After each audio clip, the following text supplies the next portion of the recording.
Hello friends, today I'm sharing the restoration of our late 1800s armoire and how this $55 Facebook Marketplace find became one of my favorite pieces in our historic home.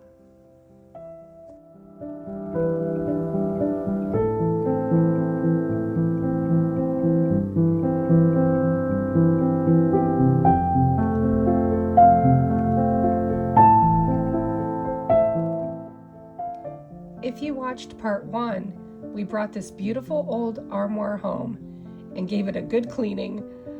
That day turned into a full rearranging session, moving the green china cabinet up to Emma's room and making space for the armoire. So here's a quick recap before we jump into the refinishing.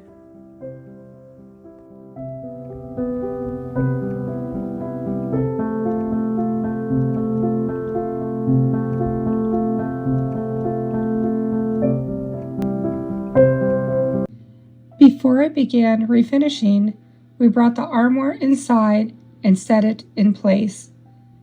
I've been searching for a piece for this spot for almost a year. An armoire that was not too deep, so it would not block the window. That's why this one is perfection.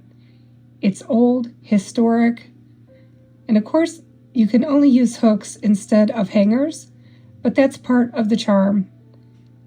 I can't even believe that after all the searching, I finally have this beautiful historic armoire in my historic home.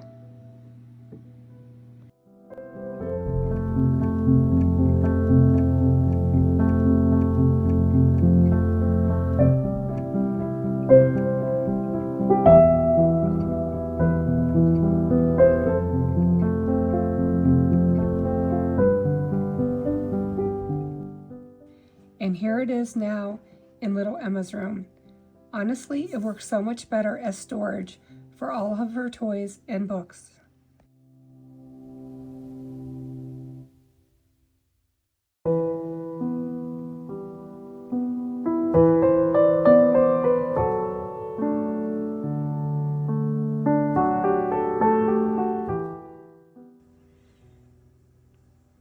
I actually found this piece on Facebook Marketplace.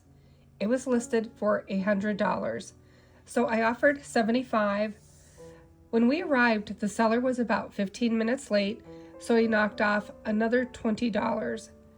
I cannot believe we ended up paying just $55 for this late 1800s armoire.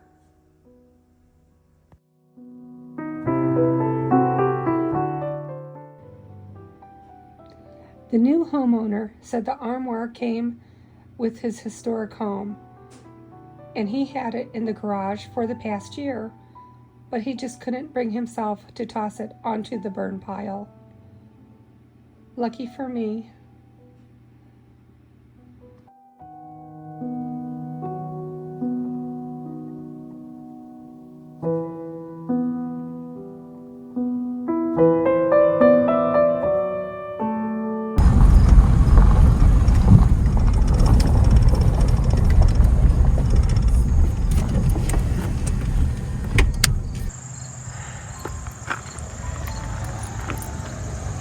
What'd you say was on there?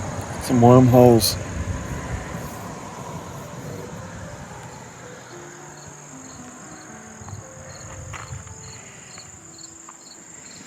I don't know, it's between chestnut and walnut. Yeah? Oh yeah, with the saw. You got the square nails.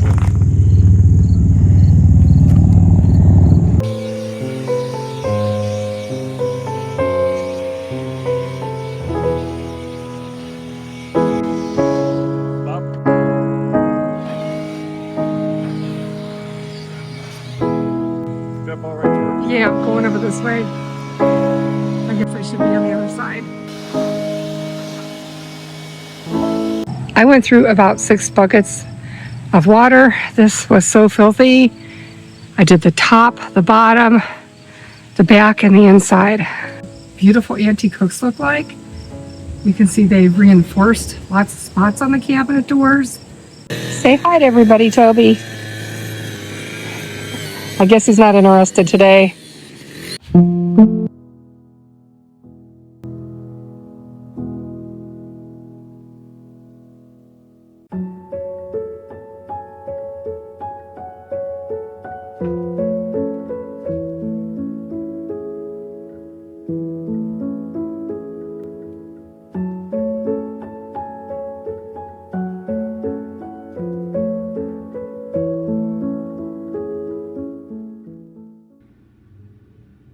As you can see, the stain and clear coat have really worn away over time, and the wood itself is extremely dry.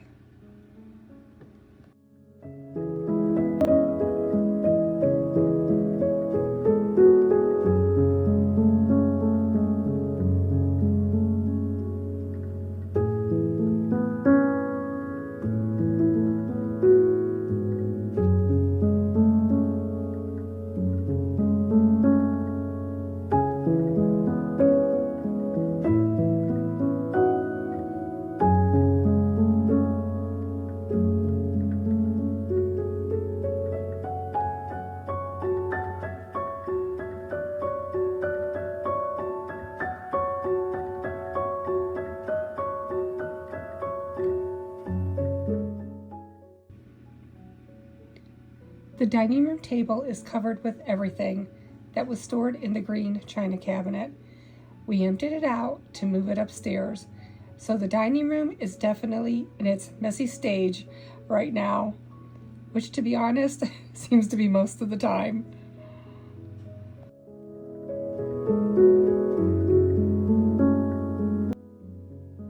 Well, I'm just getting ready to sand the sides with a sanding sponge. I'll show you what those look like. But I just wanted to show you the back of this armoire. I just think it is so lovely. I don't know if it's picking up on camera enough, but the wood is just so rich and untouched.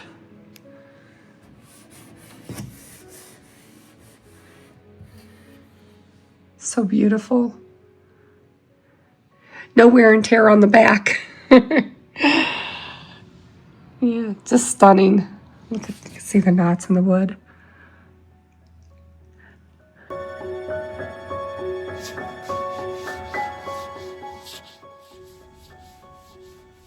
I didn't want to oversand the armoire. My goal was just to get it smooth enough to accept the stain while keeping the original character.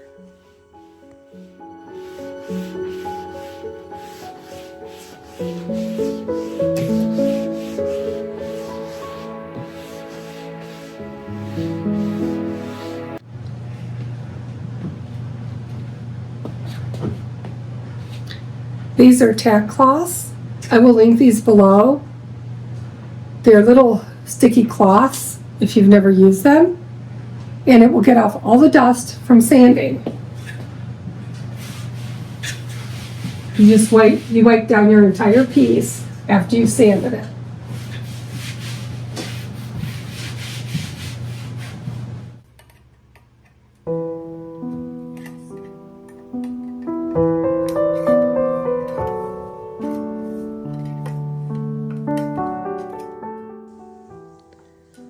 For stain, I chose Minwax Dark Walnut. I wanted to bring a nice warm tone to my antique piece. I wanted it to feel authentic to its age.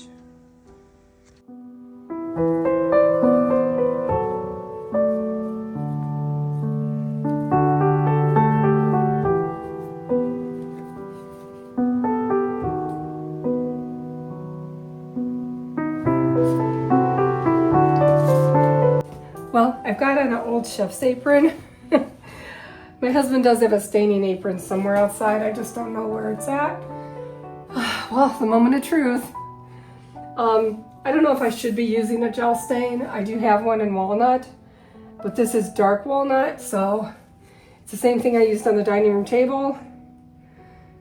Okay, so let's see what happens here.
sometimes it's good to switch these out.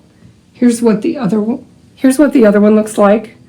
So the sponge in there is pretty saturated and it could cause a little more drips. So we're going to switch to this one.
Everything I used for this project came from Home Depot, but I'll also link the same or similar products on Amazon for you below.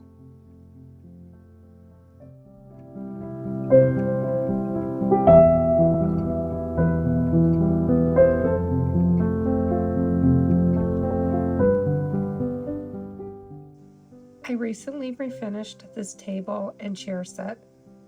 It's solid cherry from the 1930s.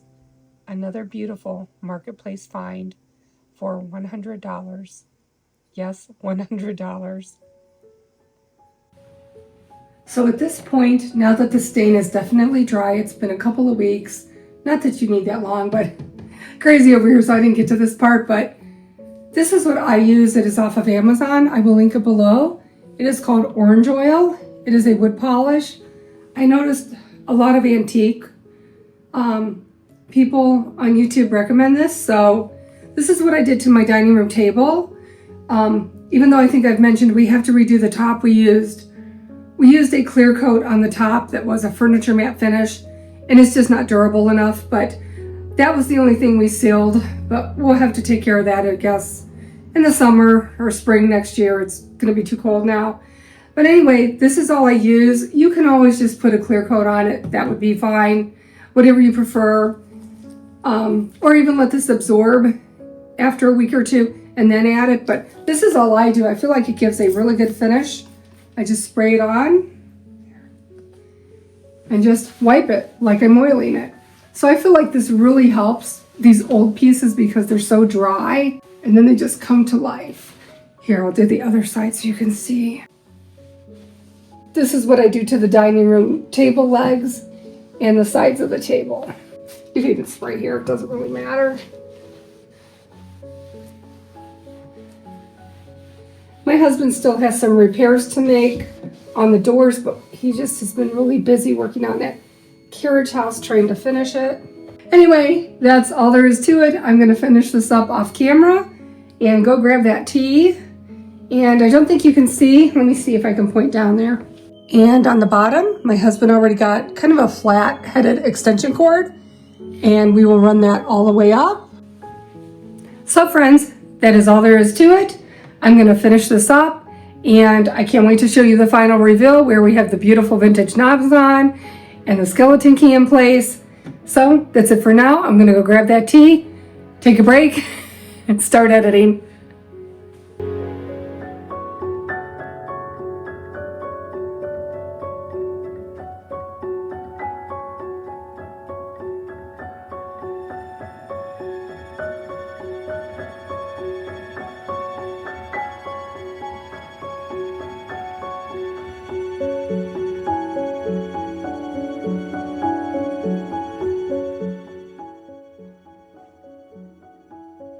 husband took apart the lock mechanisms. They were packed with over a century of dust and grime. He cleaned and oiled every piece, and now the original lock works perfectly.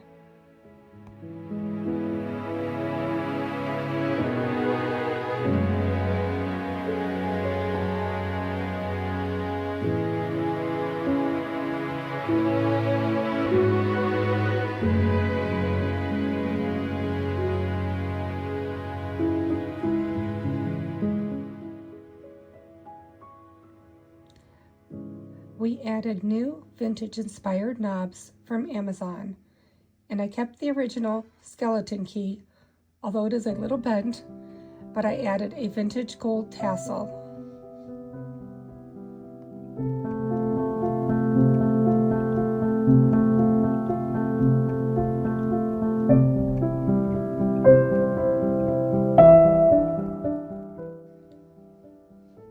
Right now, it's holding coats, and eventually I would love to add more hooks inside.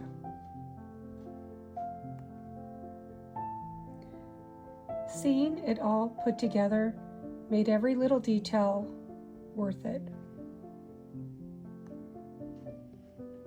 Over the past few months, I have styled the armoire for each season. It's been so fun decorating this piece throughout the holidays. It fits perfectly into our historic home, no matter what the season may be. Lately, I've been trying to bring more history back into our home. Little by little, I'm replacing the newer pieces with furniture that feels timeless, pieces with stories and character that fit our timber home. And if you missed my Valentine's Home Tour 2026, you can see how lovely it all looks, all cleaned up and styled. Thank you so much for watching part 2 of the Armoire restoration. This piece feels like it has always been here. If you love historic houses, antique furniture, thrifting, decorating, and a lot of renovating, I'd love for you to subscribe, and I will see you in the next video.